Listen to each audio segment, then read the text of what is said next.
جی کہ عمرہ کرنے سے حج فرض ہو جاتے، میرا بھائی عمرے سے حج فرض نہیں ہوتا۔ اس کی وجہ یہ ہے کہ ہر جگہ ایک نظام، آپ عمرے کے لیے حج پر تو رہ نہیں سکتے، فرض کیسے ہو گیا؟ اگر عمرے کے بعد اللہ نے تمہیں اتنی دولت پیسہ دیا ہے تو پھر تم پر حج فرض ہے، پھر حج کے لیے تمہیں آنا ہو، صرف عمرہ کرنے سے حج فرض نہیں ہوتا۔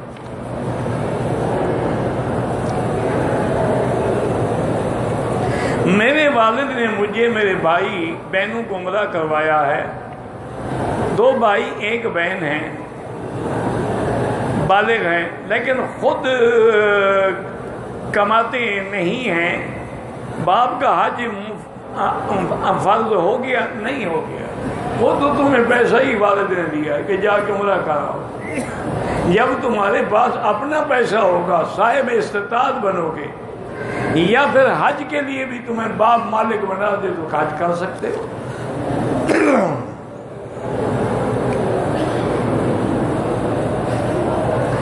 احرام کی حالت میں تصویر اور موبائل اور ویڈیو سب حرام ہے، چاہے وہ مذاق کے لیے ہو، کسی بھی ہو۔ کہتے جی کہ آج کل سوشل میڈیا پہ نوجوان جو بنا تو نوجوان اور کیا نہیں کرتے، وہ تو ڈانس بھی کرتے ہیں، وہ تو عورتیں والے لباس بھی پہنتے ہیں، وہ تو داڑھیاں بھی مناتے ہیں، شرابیں بھی پیتے ہیں، کلب میں بھی جلسہ جائز ہو جائے گا کہ نوجوان کرتے ہیں، یہ کیا بات ہوئی؟ اگر ان کی کمائی انہی چیزوں سے تو وہ کمائی بھی حرام ہے۔ یعنی ایک صحابی شام سے کافی مقدار میں شراب خرید کر کے لے آئے، ان کو پتہ نہیں تھا کہ شراب تو حرام ہو گئی۔ جب وہ آئے مدینہ منورہ میں، انہیں پتہ لگا کہ اللہ نے شراب حرام کر، سب مدینے والوں نے مٹکے توڑ دیے، شراب گلیوں میں بہہ گئی۔ وہ حضور کی خدمت میں حاضر ہوئے، انہوں نے سلام کیا اور عرض کیا، صاحب میرے پاس یتیموں کا مال ہے، یہ مال میرا نہیں ہے، ان کے لیے میں یہ خرید کر کے لایا تھا کہ بیچ کے ان کو نفع ملے گا، مجھے تو پتہ نہیں تھا کہ شراب حرام ہو گئی ہے۔ حضور نے فرمایا حرام ہوگی، یتیموں کا مال ہو یا کسی کا۔ اس نے کہا حضور اچھا مجھے یہ اجازت ہے کہ میں کسی کافر ملک میں نکل جاؤں اور کافروں کو بیچوں؟ ان کے نزدیک تو کوئی حلال حرام کا مسئلہ نہیں ہے۔ اور فرمایا کہ ثمن الحرام حرام، حرام چیز کو بیچو گے تو اس کا پیسہ بھی حرام۔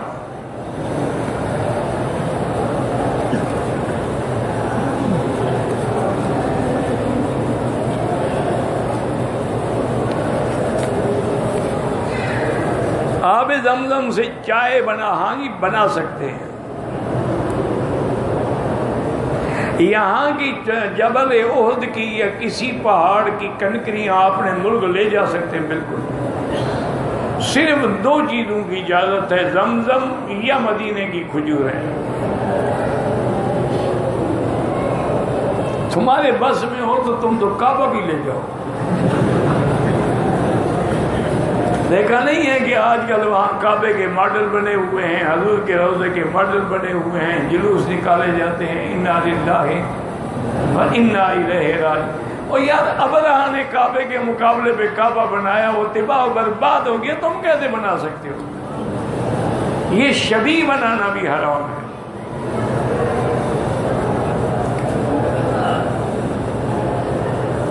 چونکہ احد پہاڑ حضور کو پسند تھا، جو حضور کو پسند ہو تم لے جاؤ، یہ عجیب بات ہے۔ حضور کو تو جہاد بھی پسند تھا، شہید ہونا بھی پسند تھا، اس کے لیے محنت کرو، پتھر کیوں چن رہے ہو؟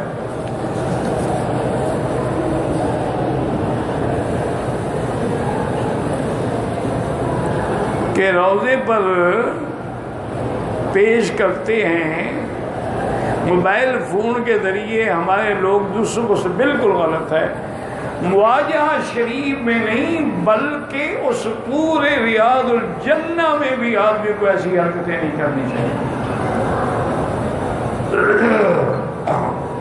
جن علماء کو تم نجدی اور وہابی اور دیوبندی اور پتہ نہیں کیا کیا کہتے ہو، ان کے بہت بڑے بزرگ نے اور عالم نے، اور اس وقت وہ سارے یعنی پورے ان کے نظام قضاء کے رئیس تھے، مجلس القضاء کے، انہوں نے حج کے مسائل پہ کتاب لکھی ہے۔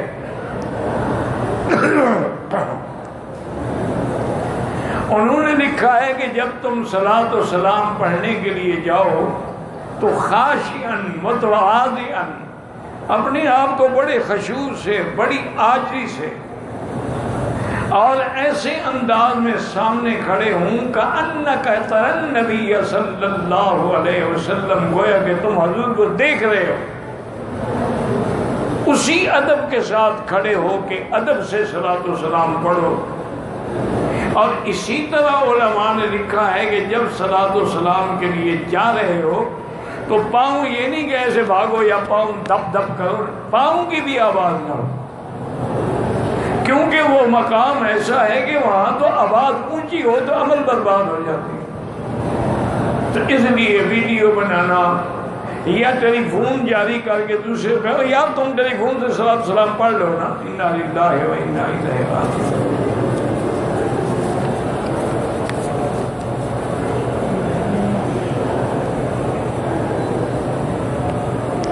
یہ جو آدمی کو دفن کرنے کے وقت اس کے کفن پہ کلمہ شریف لکھتے ہیں، یہ بالکل بدعت ہے اور فائدہ بھی کوئی نہیں۔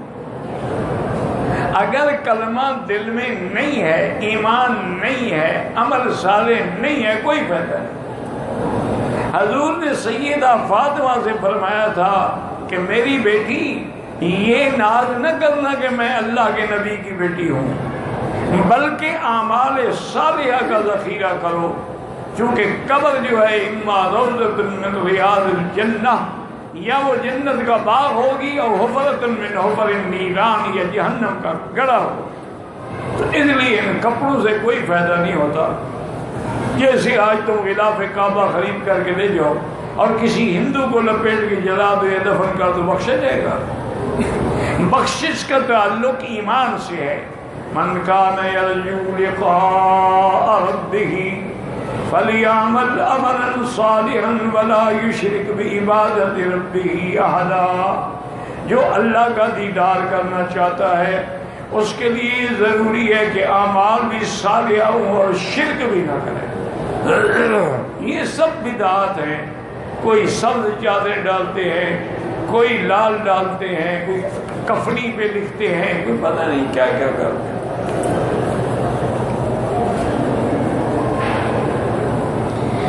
جنازے کے بعد جو دعا ہے وہ بدعت ہے۔ یاد رکھو کہ جنازہ تو خود دعا ہے۔ جب تم جنازہ پڑھتے ہو نہیں کہتے ہو اللہم اغفر لحینا میتنا شاہدنا، یہ دعا تو کر رہے ہو، یعنی وہ دعا جو حضور نے مانگی، نبی نے مانگی، ہمیں سکھائی، امت کو سکھائی، اس دعا پر تمہیں اعتبار نہیں ہے۔ بعد میں جو مولوی دعا کرائے گا اعتبار، وہ خالص بدعت ہے۔ باقی یہ جو کہتے ہیں جی 40 قدم چل کے ٹھہر جاؤ پھر چل، یہ بھی بدعت ہے۔ یار کیوں لوگ حادثے میں مر جاتے ہیں، ان کے 40 قدم کون پورے کرے گا؟ بس ایک تماشا ہے، لوگوں نے اپنے رزق کو بڑھانے کے لیے ایک ذریعہ بنایا ہوا ہے، دین کے نام پہ کھاتے ہیں۔ کبھی چہل قدمی ہے، کبھی جنازے کے بعد دعا ہے، کبھی کلخانی ہے، کبھی جمعراتے ہیں، کبھی چلیسے، سب بہانے ہیں روٹی کھانے کے۔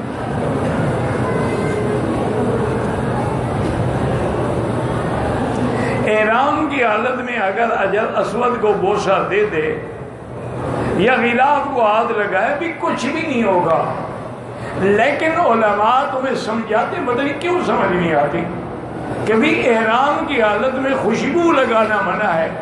حجر اسود پہ خوشبو لگی ہوتی ہے کہ تمہیں لگ نہ جائے، اس لیے منع کرتے، ورنہ اگر تمہیں خوشبو نہیں لگی کوئی حرج نہیں۔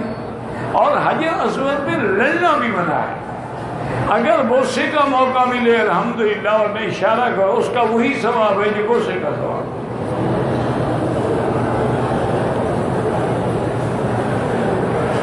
دم کا مقصد یہ ہے کہ تم نے غلطی کی ہے، اسی لیے کہتے ہیں دم جبر، اس غلطی کو پورا کرنے کے لیے اللہ نے یہ حکم دیا۔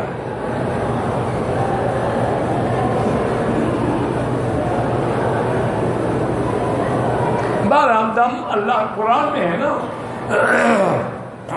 کہ فَإِنْ أُحْصِرْتُمْ وَمَا اسْتَيْسَرَ مِنَ الْهَدْيِ، اگر تم احرام میں روک دیے گئے پھر بھی دم دینی ہو۔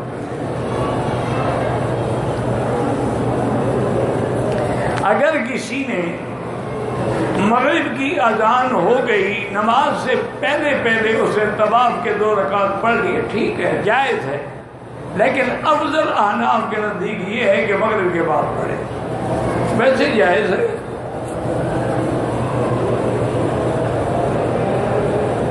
بہرحال فرض نمازوں کے بعد کوئی ذکر کرنے کا حکم نہیں ہے، حضور کرتے تھے، ہر آدمی اپنا انفرادی ذکر کرتا تھا اور انفرادی طور پر دعا بھی مانگتے تھے۔ البتہ مغرب کے بعد اور فجر کے بعد حضور یہ آواز سے پڑھتے تھے، لا الہ الا اللہ وحدہ لا شریک لہ لہ الملک ولہ الحمد یحیی ویمیت وہو علی کل شیء قدیر اللہم انت السلام ومنک السلام تبارکت وتعالیت یا ذا الجلال والاکرام۔ ایک مسئلہ سمجھیں، بعض لوگ اس ضد میں آ جاتے ہیں وہ بالکل دعا کرتے ہیں، دوسرے مقابلے پہ ضد پہ آتے ہیں وہ 3 دعائیں کرتے ہیں، ایک دعا ختم، اچھا جی پھر ہاتھ اٹھاؤ، وہ ختم کیا، اچھا جی پھر ہاتھ اٹھاؤ۔ یہ ایسا نہیں ہونا چاہیے، کبھی ہاتھ اٹھا کے دعا مانگ لو، کبھی نہ اٹھاؤ، بغیر ہاتھ اٹھائے مانگ لو، کبھی اجتماعی بھی مانگ لو کا، لیکن اصل دعا وہ ہے جو تم انفرادی طور پہ اکیلے کرتے ہیں۔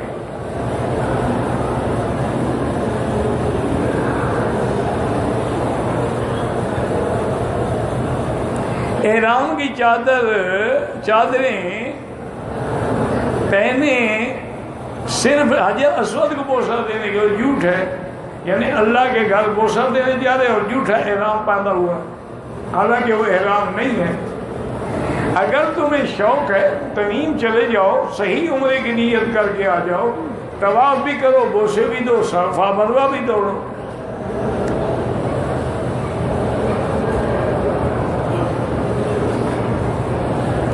ایک بڑھیا اپنا سامان اٹھائے جا رہی تھی، حضور نے اس کا سامان اٹھایا،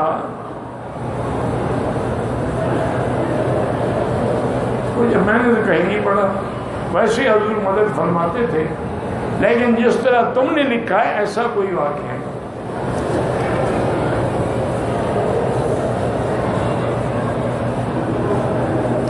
ایک عورت حضور پر کچرا پھینکتی تھی،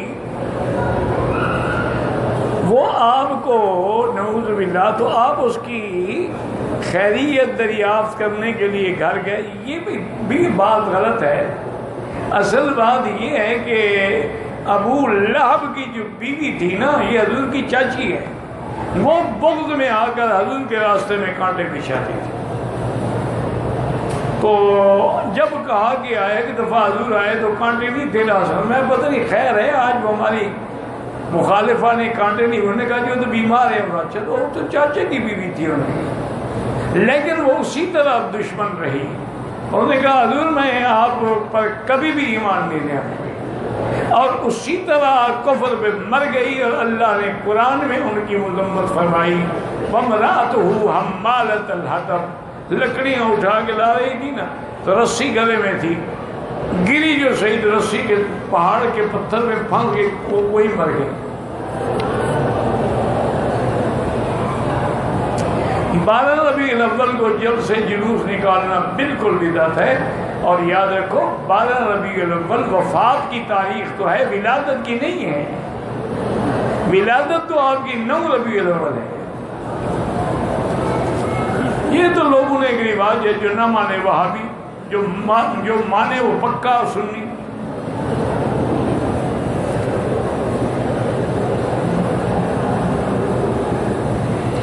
جو صحابہ کو گالیاں دیتے ہیں، تبرہ کرتے ہیں، سیدنا صدیق کی صداقت کے منکر ہیں، عائشہ کی عصمت کے منکر ہیں، وہ کافر ہیں۔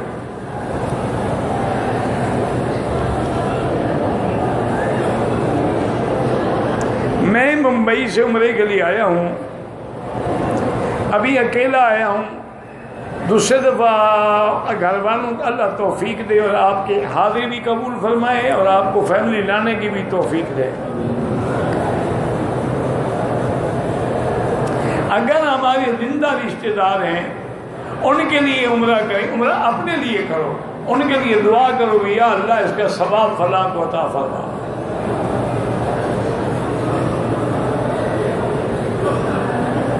عمرے سے حج فرض نہیں ہوتا میرا بھائی، مسجد عائشہ سے عمرہ ہونا ہو جہاں بالکل ہو جاتا ہے، آب زمزم سے وضو ہو سکتا ہے، صحیح طریقہ وہی ہے کہ بیٹھ کے پئیں، آب زمزم کے لیے کھڑا ہونا ناجائز ہے۔ ہاں اگر کسی نے کھڑے کھڑے بھی پی لیا تو گناہ نہیں ہوگا، یہ معنی نہیں ہے کہ جب زمزم آئے کھڑے ہو جاؤ۔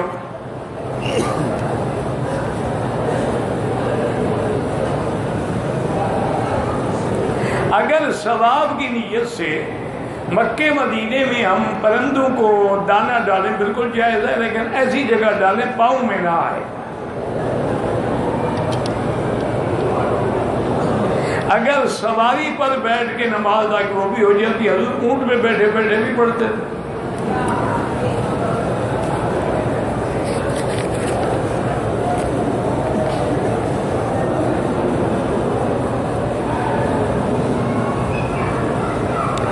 ایک محرم کے ساتھ عورتیں جو آئی ہیں اس کی خواتین، وہ اپنے محرم کے علاوہ حرم آ سکتی ہیں؟ آ سکتی ہے۔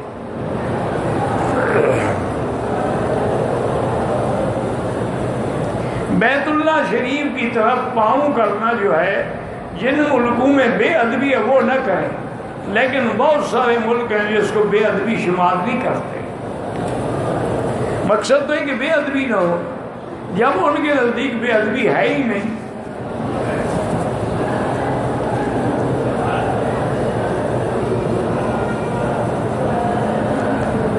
بھئی یہ جھگڑے جو ہیں نا کہ آپ کے فلاں مولوی کو فلاں یہ بولتے ہیں فلاں، یہ تم جانو تمہارا ملک جانے، وہ جھگڑے کے لیے کافی ہے۔ ہمیں ان جھگڑوں سے دور رکھو۔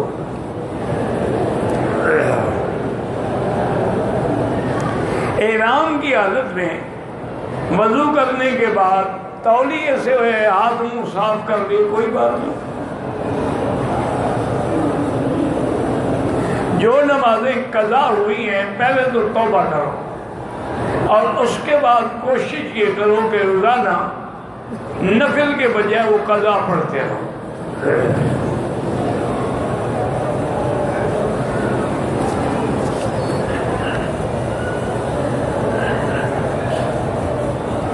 مہندی کے ساتھ کالا پتھر لگا کر لگانا، اصل بات یہ ہے کہ کالا رنگ نہ ہو، اگر وہ کالا ہو جاتے پھر نہ لگاؤ۔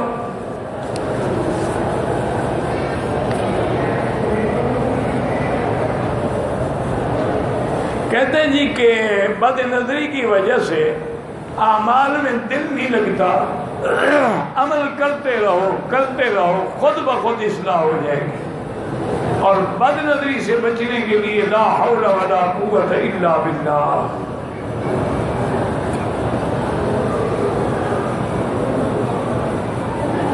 وہ کہتی ہیں عورتوں، یہ بات مشہور ہے کہ عورتیں پاک حرم میں پتہ نہیں کیا ہے، ان کے لیے پردہ نہیں ہے، نعوذ باللہ، جہاں قرآن اترا ہے وہی مخالفت کر رہی ہیں۔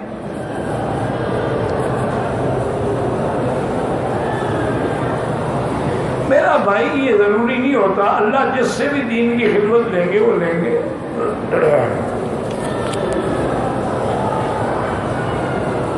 آپ میرے لیے دعا کرتے ہیں اللہ آپ کو جزائے خیر عطا فرمائے۔ احرام کو دھوتی کی طرح باندھ سکتے ہیں، باندھ سکتے ہیں، جیسے چاہے باندھو، یہ چادر ہی ہے نا۔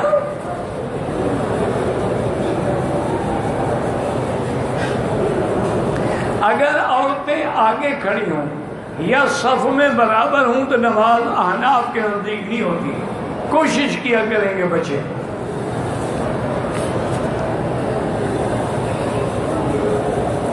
اب کہتے ہیں کہ ہمارے وہاں کے لوگ جو ہیں وہ 12 ربیع الاول کو باقاعدہ میلاد کا کیک بھی بناتے ہیں، ہاں تو ٹھیک ہے، پوری نقل کرتے ہیں نا۔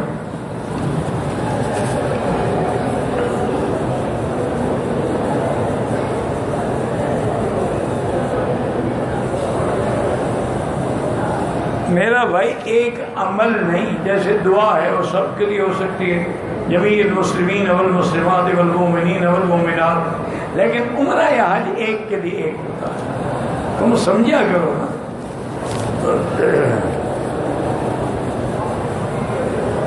اگر گری ہوئی چیز ملے پہلے تو اٹھاؤ نہیں، اگر اٹھا لی ہے کوشش کرو مالک نہ ملے، فقیروں کو غریبوں کو صدقہ کر دو۔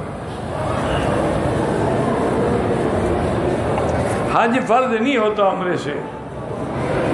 میں دوسری شادی کرنا چاہتا ہوں، والدہ اور بڑے بھائی سے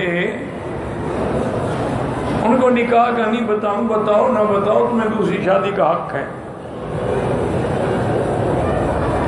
حرم شریف میں نفلی عبادت میں سب سے زیادہ افضل طواف ہے۔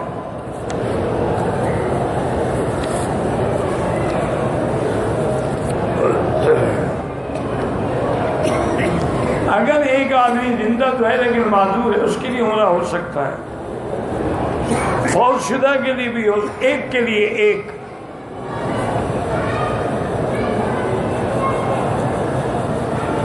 ہم پیروں کو مانتے ہیں، 11ویں کرتے ہیں، پیروں کو ضرور مانو جو صحیح معنی میں مرشد ہو، صرف 11ویں کے دودھ پینے والا مرشد نہ ہو، خون دینے والا مجنون ہو، جس کے اندر اتباع سنت محمد مصطفیٰ۔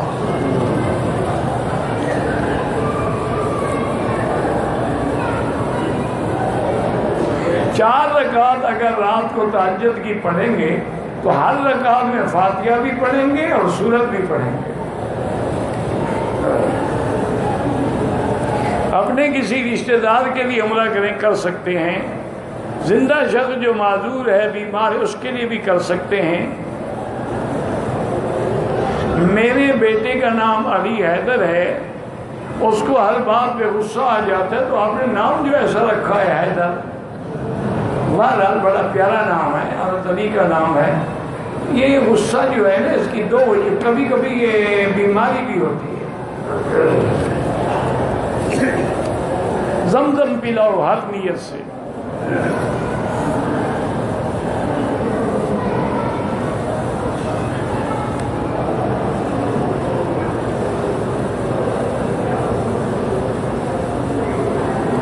کہتے ہیں جی کہ عیسائی لڑکی نے کہا کہ جب آپ لوگ درود پڑھتے ہیں تو اللہم صلی علی محمد وعلی آل محمد کما صلیت علی ابراہیم وعلی آل ابراہیم، تو آل ابراہیم جو ہے وہ تو ہم یہودی ہیں، آل ابراہیم تو پہلے محمد مصطفیٰ کو تو مانو، آخری آل ابراہیم مان رہے ہو تو اللہم صلی علی محمد کیوں نہیں مانتے ہو؟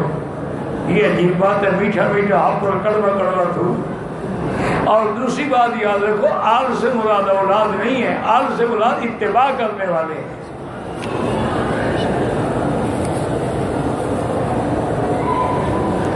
میرے پاؤں میں چھالے پڑے ہوئے ہیں، اگر چپل پہن کے طواف کو چپل پاک ہو کر سکتے ہیں؟ بہرحال جھوٹا احرام نہ باندھا کرو۔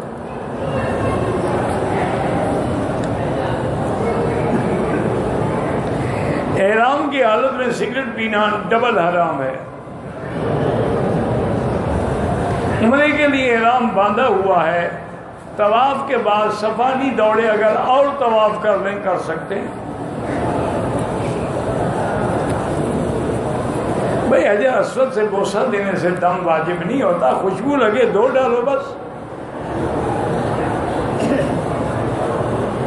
میرے پاس کسی کی امانت ہے، وہ بندہ فوت ہو گیا ہے، اس کا کوئی وارث بھی نہیں ہے، تو کسی مدرسے دین کے مدرسے میں دے دو، خیرات، اس کو بھی ثواب ہوگا، تمہیں بھی ثواب ہوگا۔ میں پڑھنے میں کمزور ہوں، زمزم پی کے دعا کرو۔ جماعت کا ٹائم ہو گیا، میں مسجد ہجرہ سے گزر رہا ہوں، حرم میں اگر آ سکتے ہو تو حرم میں آؤ، نہیں آ سکتے ہو تو وہاں کی مسجد میں پڑھ لو۔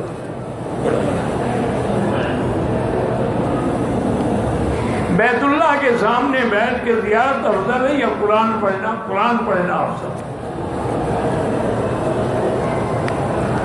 میں نے 10 بجے صبح وضو کیا، اسی وضو سے ظہر کا نماز پڑھ سکتے، ساری پڑھ سکتے ہیں، ظہر بھی پڑھ سکتے ہیں، عصر بھی۔ اگر وضو قائم ہے، آپ کے وضو میں شک نہیں ہے، پڑھتے ہیں۔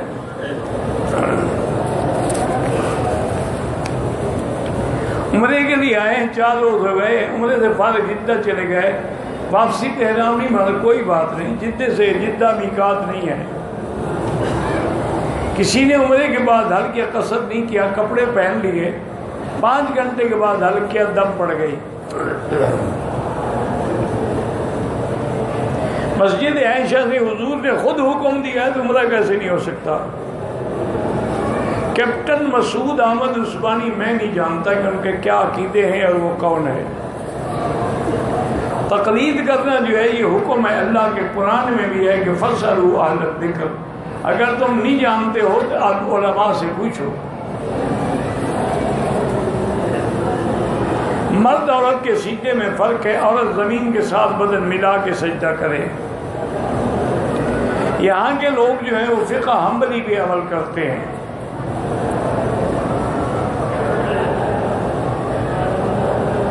مجھے چادر احرام کی پہن لی، جوتے تبدیل کرنا یاد نہیں رہا، 2 گھنٹے کے بعد آئے، کوئی بات نہیں، کوئی دم شم نہیں۔ بہرحال جو لوگ حیات کے منکر ہیں ان کے پیچھے بھی نماز ہوتی، کیوں نہیں ہوتی؟ ایک مسئلے میں اختلاف ہے نا۔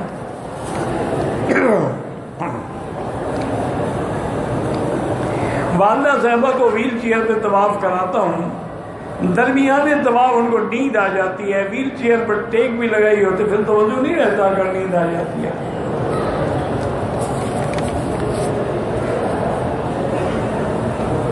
راستے میں رشتہ داروں سے ملنا تھا، انہوں نے احرام اتروا دیا، ملاقات کے بعد پھر میں مسجد عائشہ سے احرام باندھ کے وضو کیا۔ کتنی دیر کے بعد؟ اگر فوراً تو کوئی حد نہیں، اگر زیادہ دیر ہو گئی تو دم پڑ گئی۔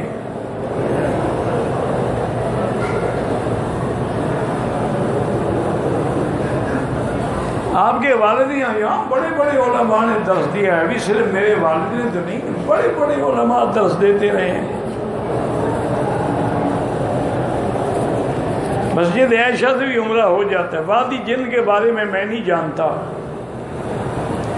پہلا عمرہ میں نے کیا، دوسرا مدینے سے واپس آ کے کیا، پھر عمرہ کروں تمہاری مرضی ہے، افضل طواف ہے۔ مسجد مدرسہ بنانے کا ارادہ ہے، اللہ آپ کو توفیق دے۔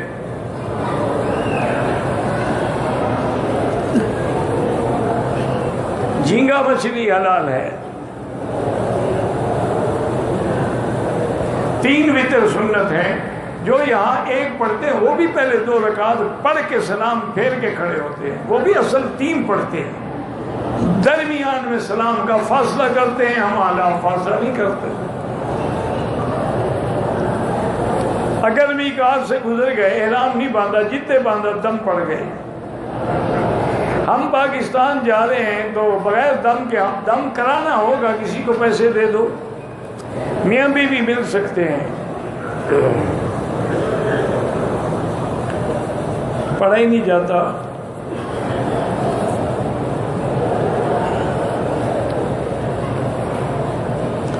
جن کے پیر میں تکلیف ہے چپل پہن سکتا ہے۔ عمرہ کرنا بہتر ہے یا طواف بہتر ہے؟ کیا احرام کا کپڑا ہم رکھ لیں، کفن میں استعمال ہوگا؟ کوئی بات نہیں، رکھ سکتے ہیں۔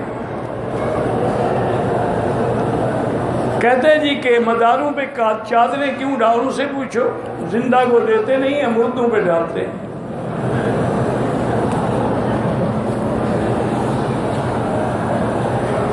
بالکل مدینے میں آپ سلام بھی کریں، دوسروں نے کہا وہ بھی پہنچائیں۔ بزرگوں کی قبروں پہ مکان، کسی کی قبر پر بھی مکان بنانا ناجائز ہے۔ یہاں بھی ہر نماز کے بعد دعا مانگتے ہیں، لیکن وہ دنیا کو دکھانا نہیں چاہتے، اپنے اللہ سے مانگتے ہیں۔ میں نے پیروں میں تکلیف کی وجہ سے مکمل نہیں، اگلے دن مدینے جانا پڑ گیا۔ اگر پہلا عمرہ مکمل نہیں کر سکے، دم پڑ گئے،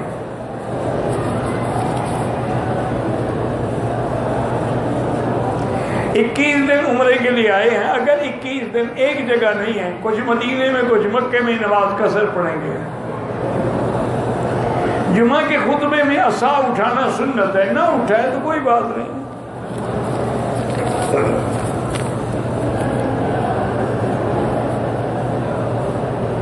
کہتے ہیں جی پتہ نہیں ویل چیئر لے گیا، پر لے گیا تو آپ کو تو ثواب ہوگا نا۔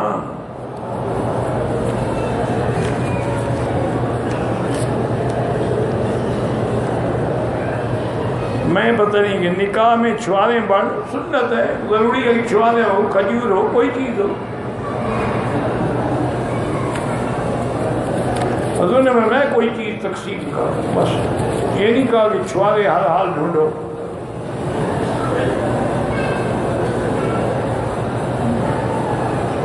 اپنی اصلاح کے لیے خانقاہی نظام سے جڑنا ہے، جڑ جاؤ، لیکن جو موحد لوگ ہیں ان کے پاس جاؤ۔ ایک آدمی نے طواف کیا، نفل بھی پڑھی، صفا مروہ نہیں کیا، جا کے ہوٹل احرام اتار دیا، نیچے والی چادر نہیں اتاری، پھر اگلے دن آ کے طواف کیا، نفل پر ٹھیک ہے۔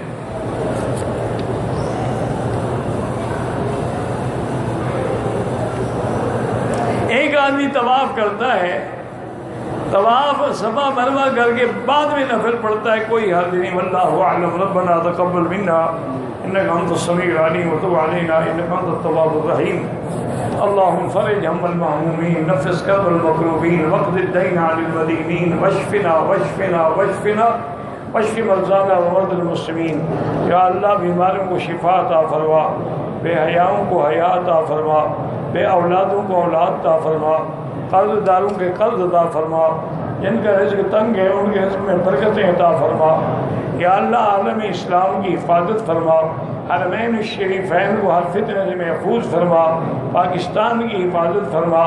ربنا آتنا فی الدنیا حسنۃ وفی الآخرۃ حسنۃ وقنا عذاب النار، وصلی اللہ تعالی علی خیر خلقہ سیدنا محمد وآلہ وصحبہ اجمعین۔ اللہ